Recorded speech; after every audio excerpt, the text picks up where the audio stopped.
Hi, this is Dinesh Gangasani. Welcome to my channel. Think about this. Supreme court తదుపరి ప్రధాన న్యాయమూర్తిగా భూషణ్ రామకృష్ణ గవాయ్ పేరుని ప్రతిపాదిస్తూ ప్రస్తుత supreme court chief justice Sanjiv Khanna అతని పేరుని కేంద్రానికి సిఫార్సు చేయడం జరిగింది. ఏది ఏమైనా 52వ భారత ప్రధాన న్యాయమూర్తిగా నియమితులు కావడము ఇక లాంఛనమే. బిఆర్ గవాయ్ గారు మే 14న ఈ పోస్టులో నియమితులు కానున్నారు.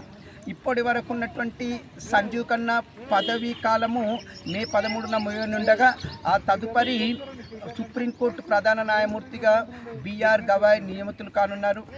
ప్రధాన న్యాయమూర్తులుగా నియమితులు కానున్నటువంటి భూషణ్ రామకృష్ణ గవాయ్ గారిని నా ఛానల్ త్రూ మరియు నా వ్యక్తిగతంగా నేను అభినందనలు తెలియజేస్తున్నాను. ఇట్లు దినేష్ గంగసాని.